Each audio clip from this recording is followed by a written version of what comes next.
Journée africaine contre la corruption, prévenir, détecter, réprimer, les concepts choisis comme axe de sensibilisation. Ce 11 juillet, l'ONG Ajour de ses partenaires emploie un ton engageant. La Tchadelec remplace désormais la SNE en tant qu'exploitante principale du secteur de l'énergie. Mais pour quels résultats? Les attentes des consommateurs à ce sujet sont élevées et malgré tout, dans l'instinct d'espoir de mieux meilleur.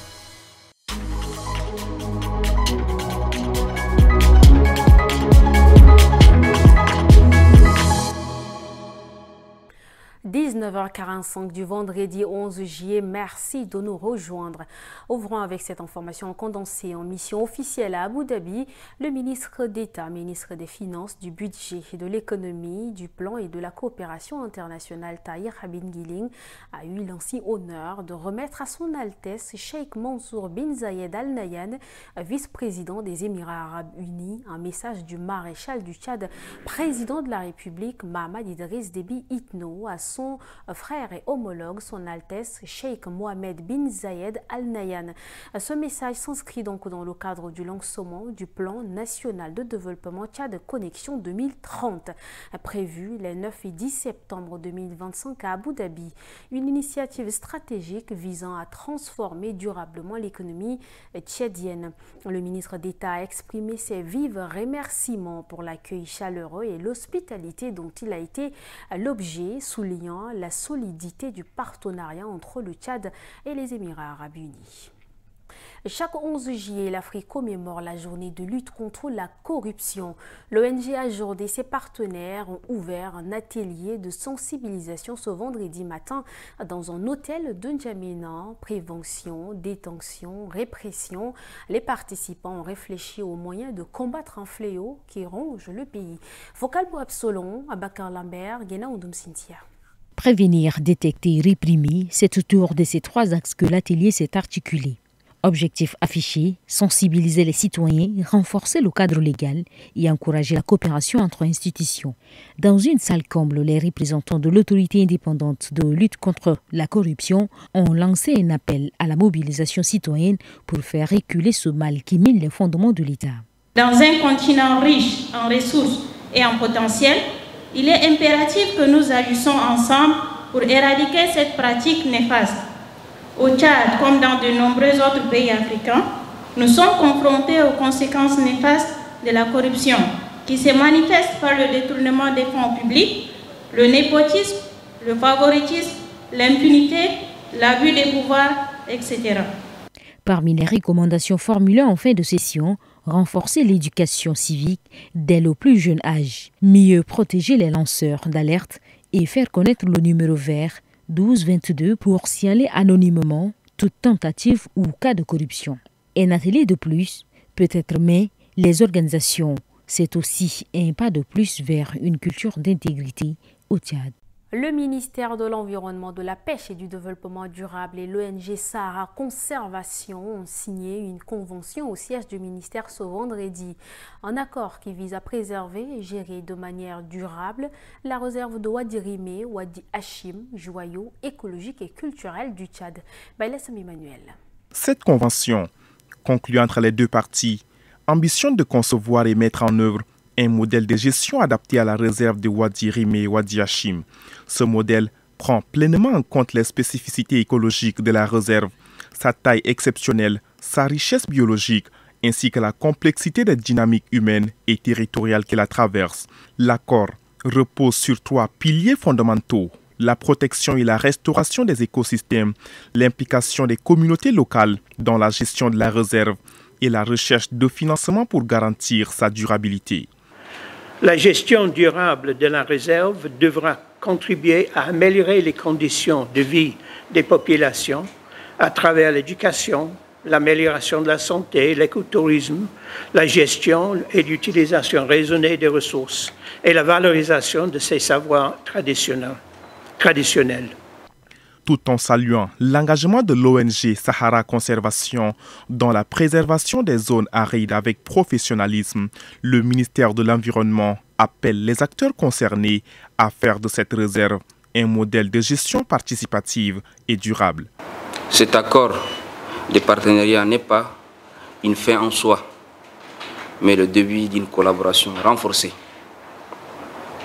Nous appelons tous les acteurs à s'engager résolument pour faire le Wadi Rimé et Wadi Hachim un modèle de gestion participative et durable. Ensemble, nous pouvons concilier préservation de la biodiversité et développement des communautés pour un Tchad plus résilient et plus vert.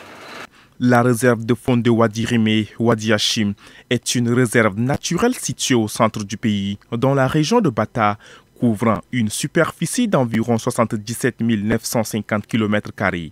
Elle a été établie en 1969 dans le but de préserver des espèces emblématiques telles que l'oryx à la gazelle, la dax et bien d'autres.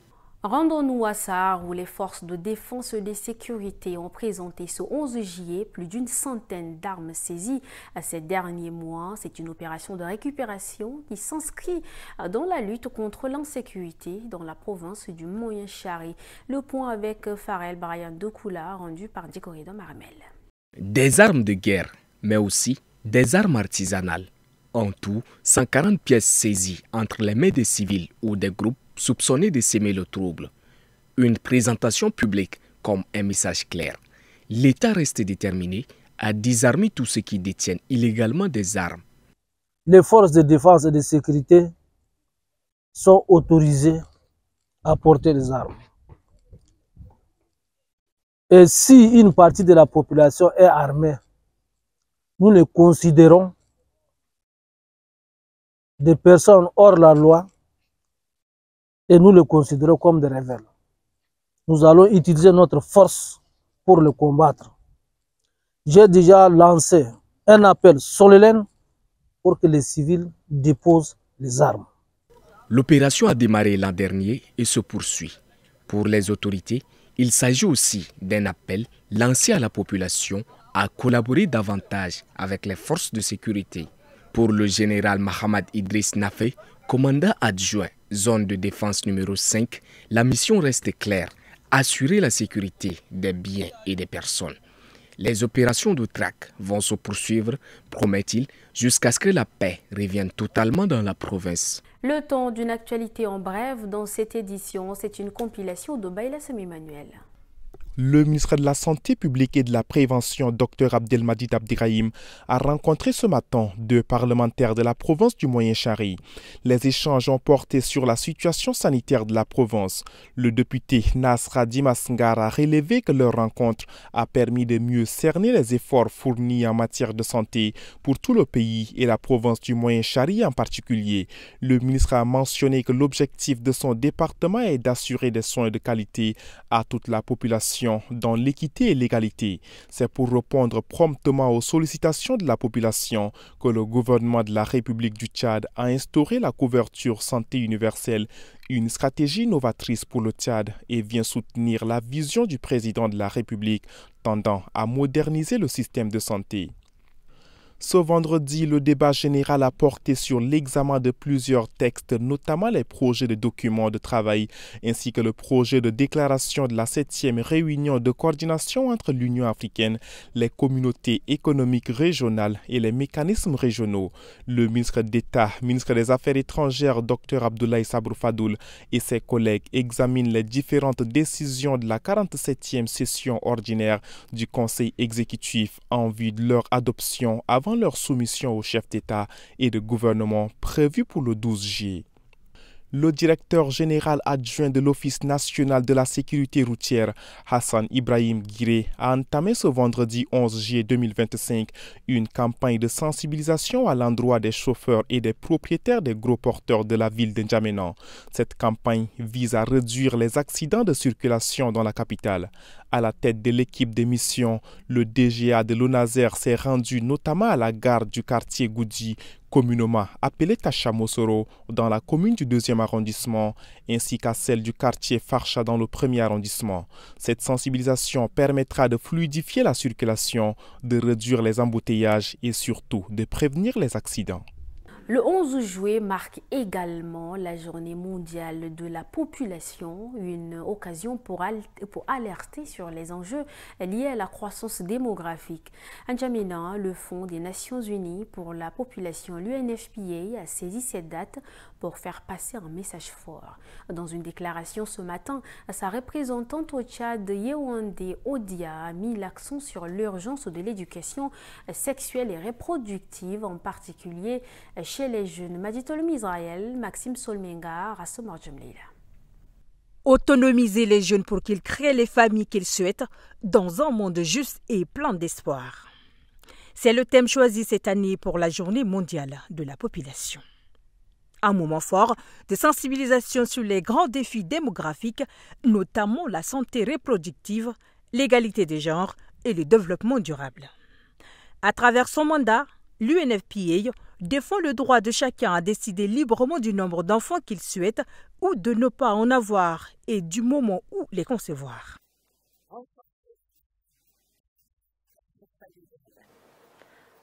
Une gamme complète de services de santé, leurs décisions. Lutter contre les normes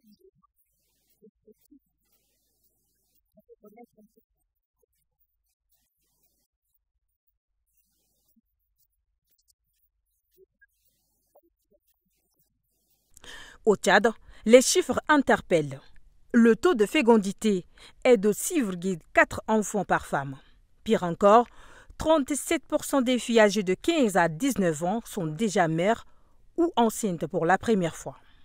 Chez les adolescentes, on compte 130 naissances pour 1000, un chiffre bien supérieur à celui de l'Afrique du Nord ou du Proche-Orient, où le taux était de 34,22 en 2022, selon l'UNFPA.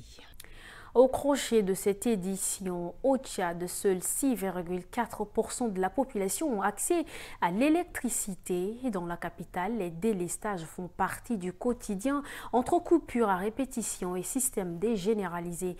Après l'échec de la Société nationale d'électricité SNE, le gouvernement mise sur une nouvelle entité publique, Tchadelec, pour tenter de tourner la page. Mais sur le terrain, les habitants s'adaptent comme ils peuvent.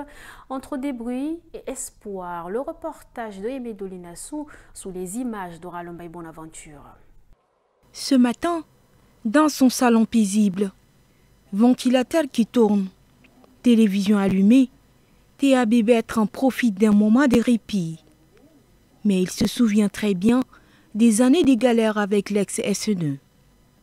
Lassé des coupures et de l'irrégularité du service, il a fini par se tourner vers des solutions d'autonomie énergétique. Parfois, vous avez des trucs à faire, vous avez des montages à faire, il n'y a pas d'électricité. Et là, c'est un frein, c'est un recul vraiment pour le développement. Nous avons également, même dans la maison, il y a des enfants qui veulent peut-être s'amuser, ils quittent l'école, il faut un peu se détendre avec les tablettes, tout ça. Mais quand il n'y a pas l'énergie, c'est déjà un frein. Même sur le plan social, il y a vraiment cet aspect-là qu'il faut relever. À quelques kilomètres de là, dans le quartier populaire de Moursal, le contraste est saisissant. Ici, un petit salon de coiffure tente de garder la tête hors de l'eau. Privé de courant, l'activité repose sur des tondeuses rechargeables. Pas de groupe électrogène, pas de panneaux solaires. Le propriétaire Naradongue Nelson n'en a pas les moyens.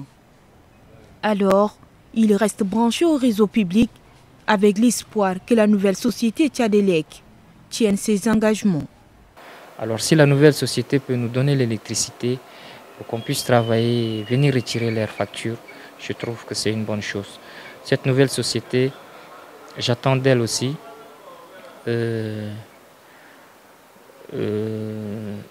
beaucoup de choses en réalité. En tant que Tchadien, je n'ai pas vécu dans l'électricité toute ma vie. Mais je crois que s'ils peuvent nous donner l'électricité tout le temps, comme dans certains pays où les gens n'ont jamais connu de coupure toute leur vie, s'ils peuvent faire ça, ça va être une bonne chose. Entre ceux qui ont trouvé leur indépendance énergétique et ceux qui comptent encore sur l'État, N'Djamena tente tant que mal de garder la lumière.